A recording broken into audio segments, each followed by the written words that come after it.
I love this question, so let's talk about it. In terms of protein, an animal source protein is going to be superior to a plant source protein.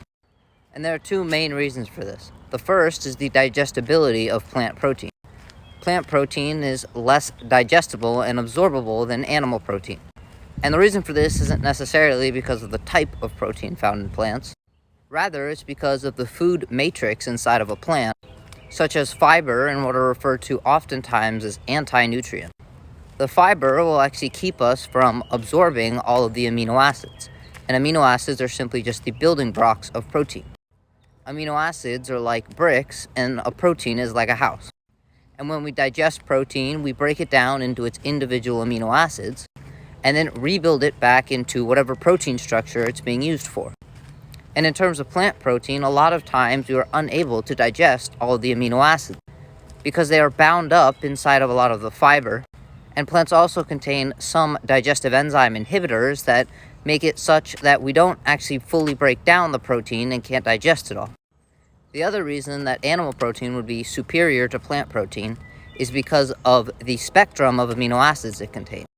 A lot of times, plant proteins are referred to as incomplete proteins. And this is because they are deficient in some of the essential amino acids. And essential amino acids are going to be the most important amino acids. And this is because we can actually make all of the other amino acids inside of our body through different biotransformations. However, humans don't actually have the ability to make the essential amino acids, in which there are 9, meaning we must get them from our diet.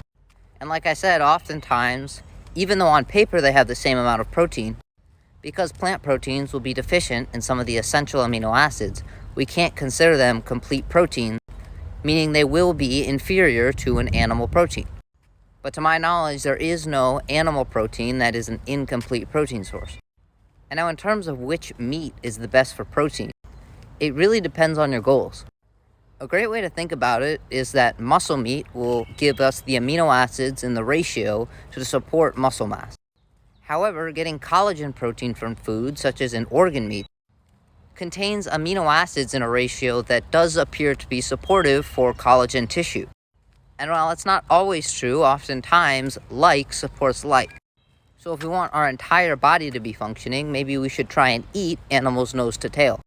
And this is where the idea of nose to tail nutrition really shines.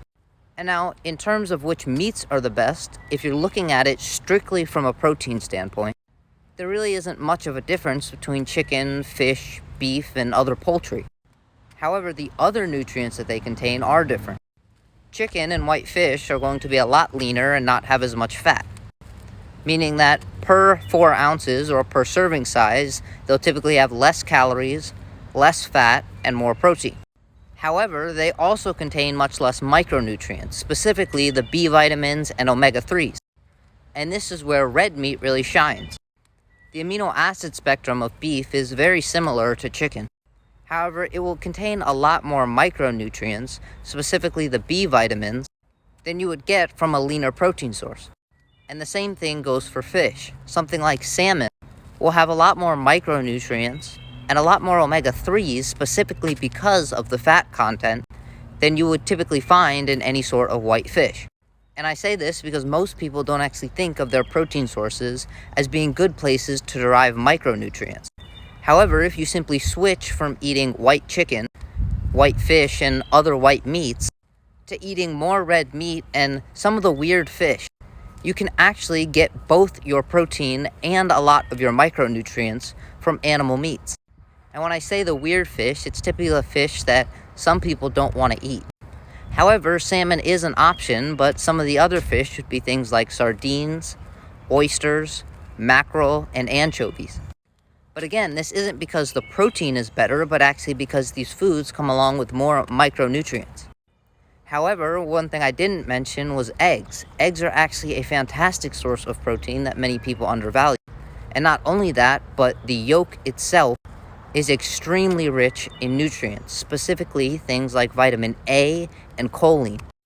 And organ meats are actually fantastic sources of protein, but they are probably the most nutrient-dense foods on the planet. So really, and this is completely my opinion, and you can do whatever you'd like, But if someone isn't getting that many micronutrients in their day because their diet consists mostly of white meat and white rice, then I actually recommend trying to diversify your protein sources and making your protein sources kind of colorful. What I mean is that instead of white fish, do something like salmon or rainbow trout. And instead of doing white meat, switching to red meat like steak, bison, venison, and organ meats. And finally, instead of egg whites, just doing the whole egg. And the last thing I will mention is that egg whites themselves aren't necessarily complete protein. This is because there are specific amino acids found mostly in the egg yolk that aren't present in the egg white, which means that eating the egg yolk not only gives you an abundance of nutrients, but it also makes an egg a complete protein, and eggs are fantastic sources of protein.